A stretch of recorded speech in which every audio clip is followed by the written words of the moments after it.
Hey there. I'm Clara, and I've been on a roller coaster that I used to call my marriage for the near 2 decades. I know numbers, that's my game, I'm an economist. But I'll let you in on a secret, give me a drab room and a fresh lick of paint and I'll give you a masterpiece. That's where I really shine. Now, Tom, he's a whole different story. The guy's got brains, I'll give him that.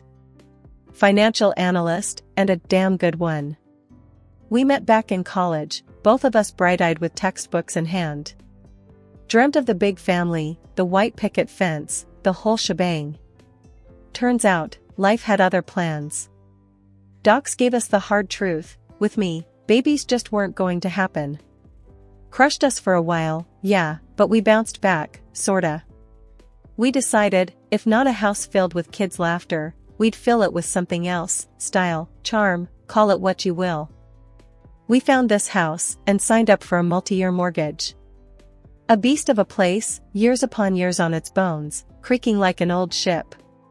Most would have walked away, but not us, we saw what it could be.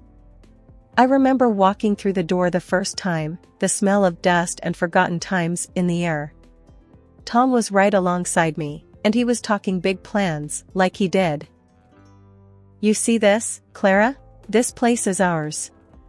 A bit of elbow grease, and we'll make it into something. I laughed, shaking my head at his excitement. Elbow grease? Tom, this place will take more than that. But we'll do it. Room by room. The first couple of years were rough. Juggling jobs and paintbrushes, learning how to fix a pipe without flooding the kitchen. But every evening, we sat amid the chaos of renovation, beers in hand, and it felt like we were invincible. One night, in the middle of an argument about what color the living room should be, he wanted blue, I wanted green, he threw his hands up and cussed. Damn it, Clara, pick whichever. It's just a color. I shot back, just a color? Tom, this is important. It sets the whole mood of the house. I was half mad, half laughing, because who gets into a tiff over paint? The green one, by the way. He said it made my eyes look brighter, and that was that. Every choice, every little victory was ours. Then the house started taking shape, and I got a taste for it, really got a taste for it.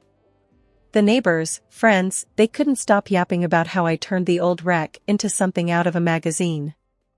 Each room was a new project, a challenge that I chewed on until it was just right. The transformation wasn't just the house, it was me too.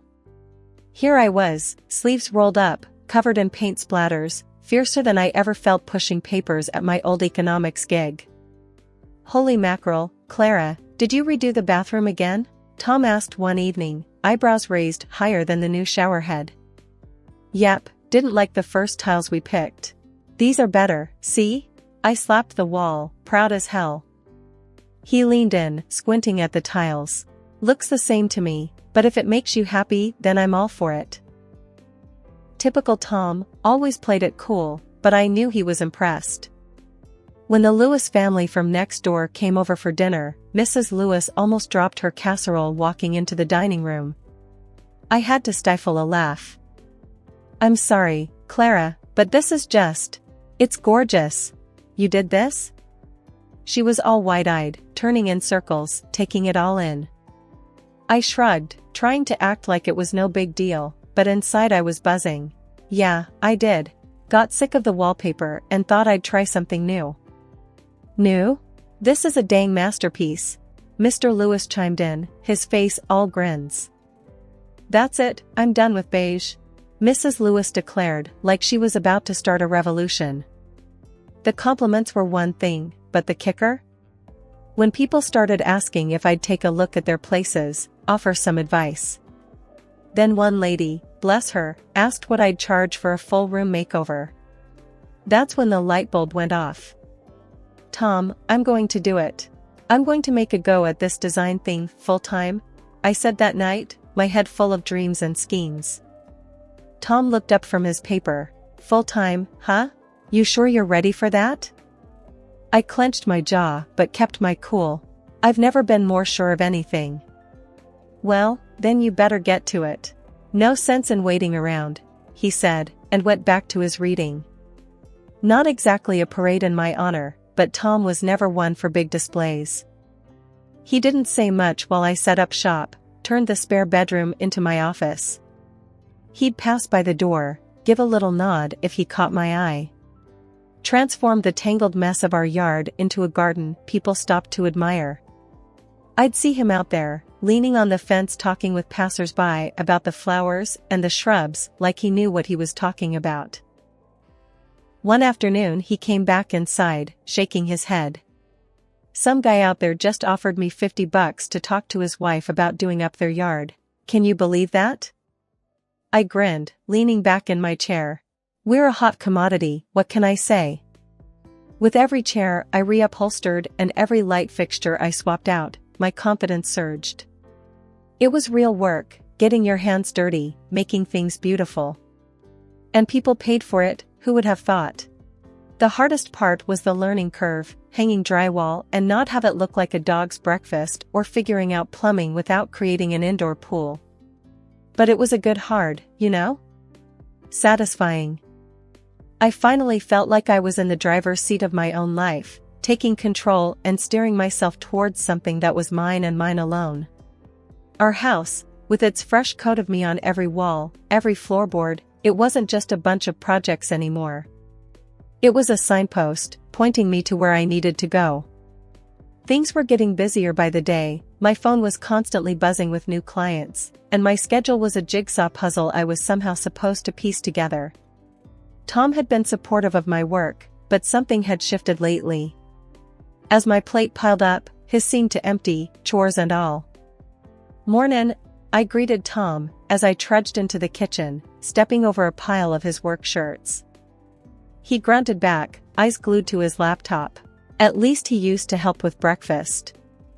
"The basket's overflowing, Tom. Your turn, yeah?" I hinted, nudging the basket with my foot so it spilled onto the floor, hoping he'd take the hint. He sighed, not looking up. "Why? You're home all day." I stopped in my tracks. "Say what now?"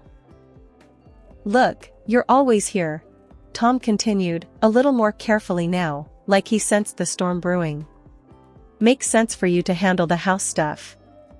"Handle the house stuff?" I repeated, my voice edged with disbelief. "I'm running a business, not sitting around here twiddling my thumbs." Tom's gaze finally broke from his screen. "Yeah, but I have to get to the office." I was about to argue, but the phone rang.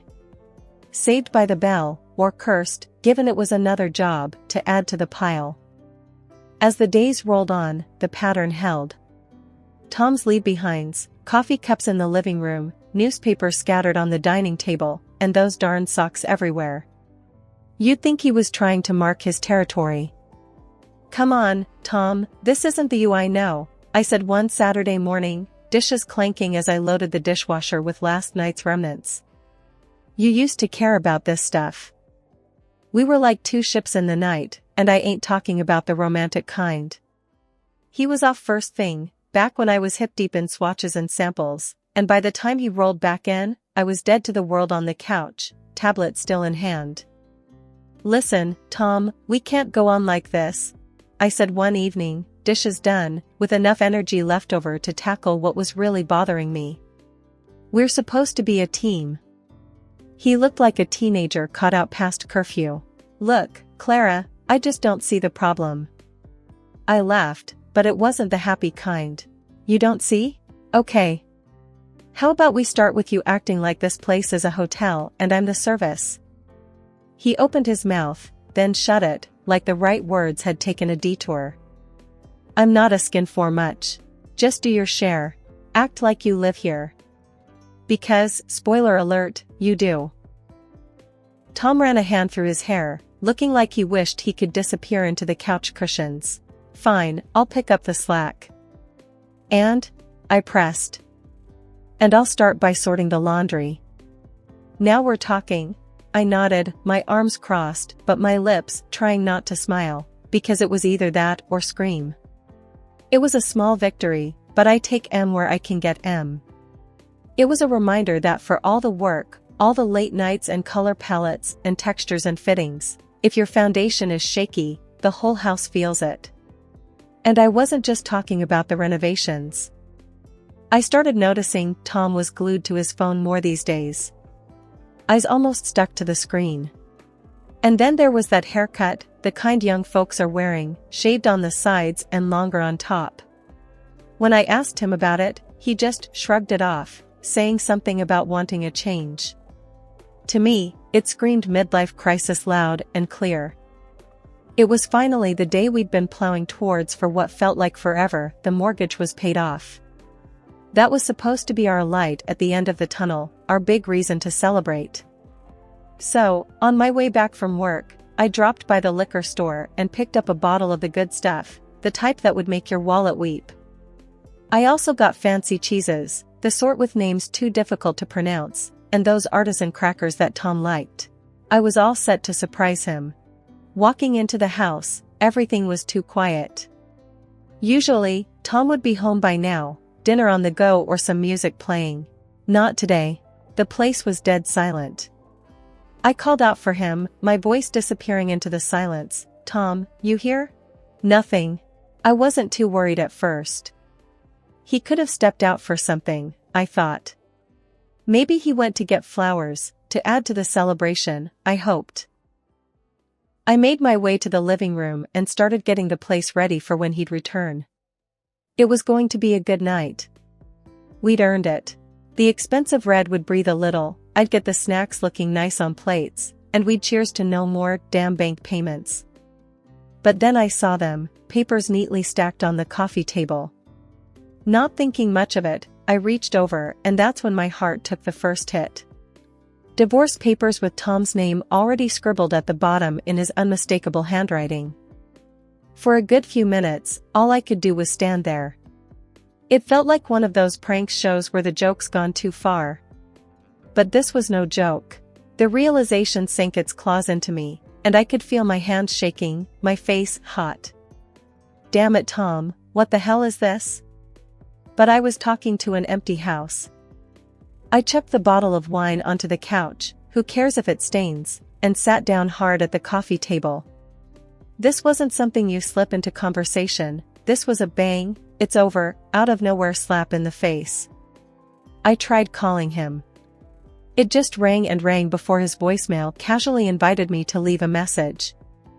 So I sat there for hours, waiting for him to walk through the door. I kept picking up my phone, checking if there were any missed calls, any texts. Nothing. It was like he'd vanished into thin air. The snacks lay forgotten and the bottle of red sat there, the unopened symbol of what was supposed to be our celebration. I remember when we bought this house. We thought this was it, we were set. But now there were just divorce papers and silence. And with every minute he didn't show up, didn't call, it was becoming crystal clear that he wanted out. But he couldn't even tell me to my face. Couldn't even give me a crappy excuse. Tom didn't come, and he didn't call. And I was left alone with a bunch of papers I never wanted, telling a story I didn't sign up for. When Tom walked in the next day, he wasn't alone. There she was, some young girl, looking at me like I'm yesterday's news. But this house, our house, she was eyeing it like it was hers already. "Oh, I wouldn't change a thing," she said as she flounced from room to room. "Except maybe the paint in the living room, brighten things up a bit. Don't you think it's a bit stuffy in here?" Her words, like she's marking her territory. Tom followed her like a lost puppy, then turned to me, "Brazen as you like. We will live here, Clara. In this house. With my new wife." I felt the anger boiling up inside, but I caught a look in his eyes, or maybe it was hers, and just like that, an idea sparked in my head. "Is that so?"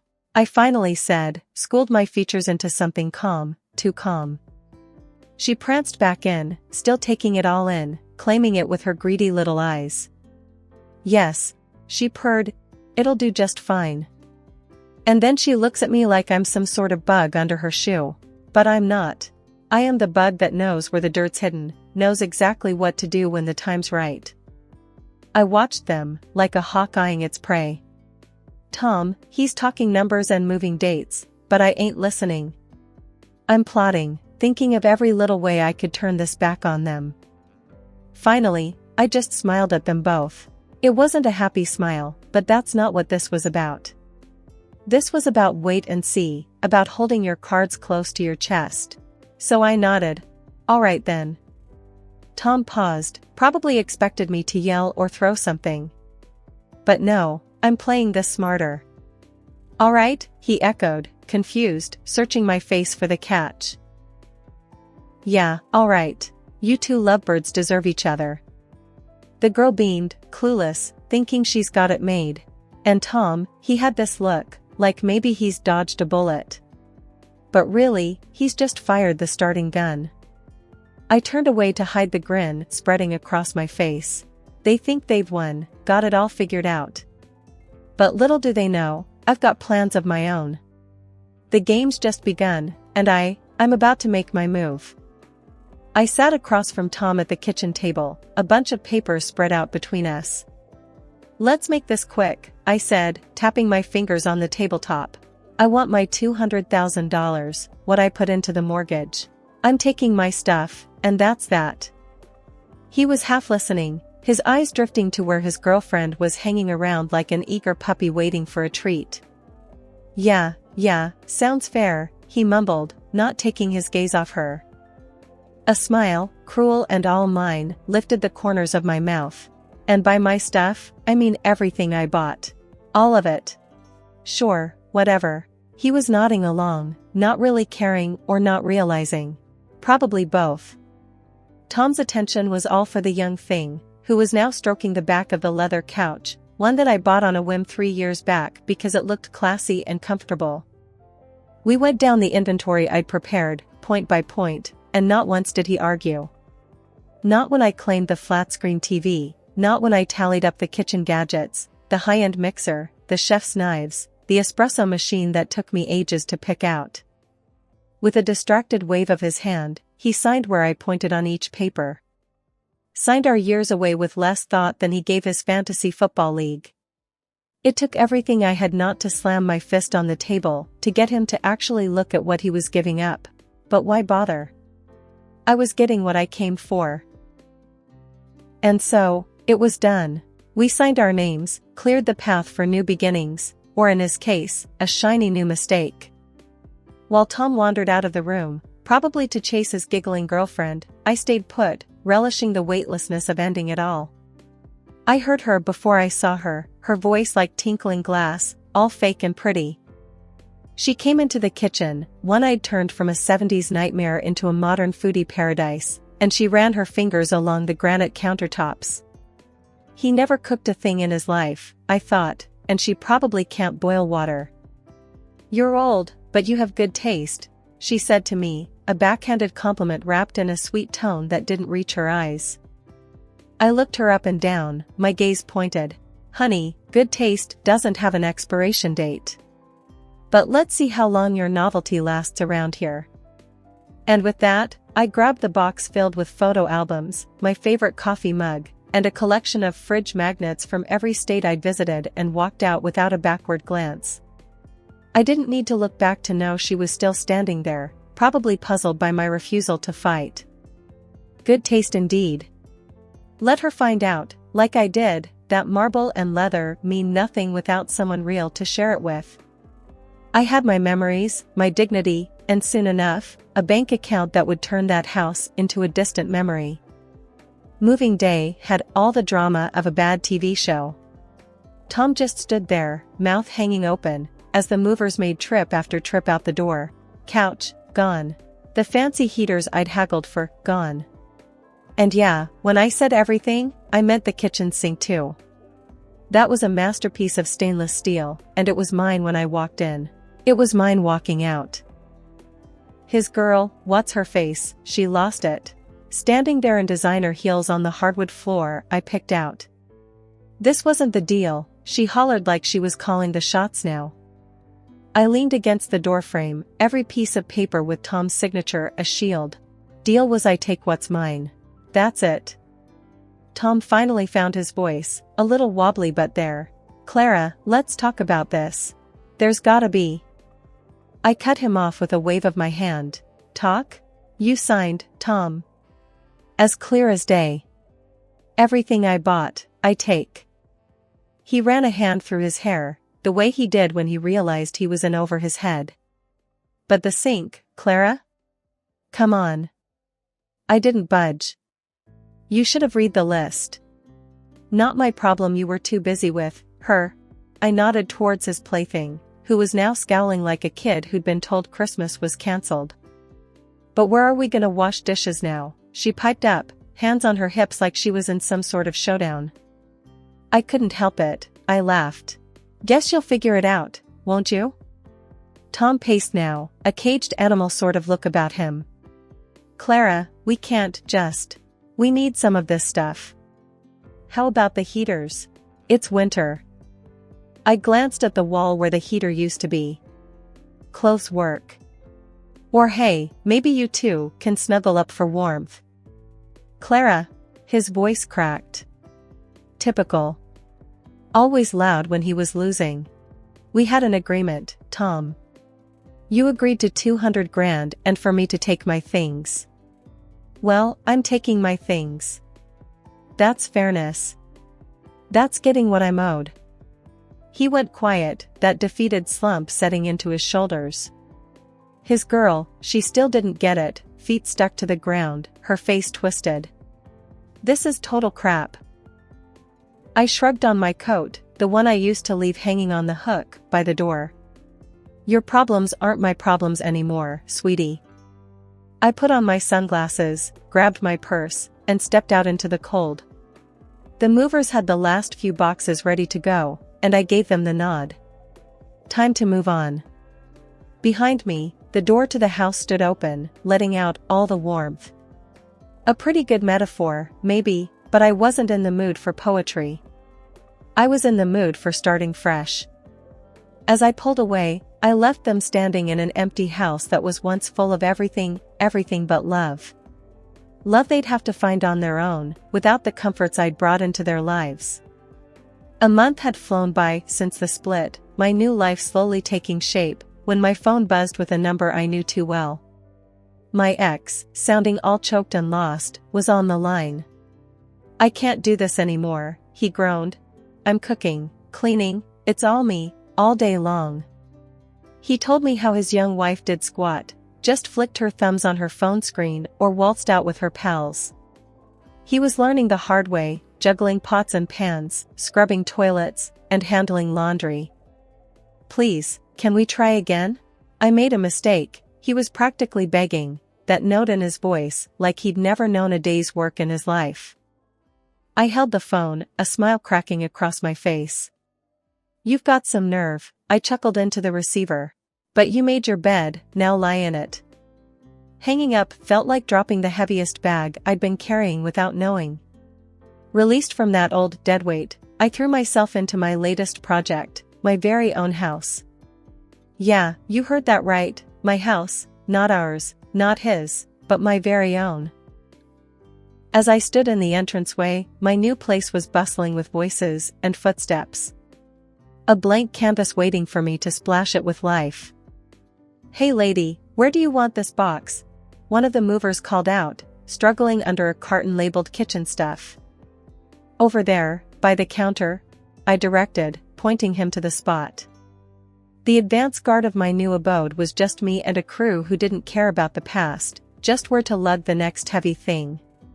They'd drop a box, wipe their brows and ask where the next goes. A dance of starting anew. That night, with the boxes still piled high, it hit me, this wasn't just a new page, it was a whole other book. And I was going to fill it with wonders and blunders, scribbles, and scenes that made sense only to me. It's funny, how you think you need someone to make a house a home.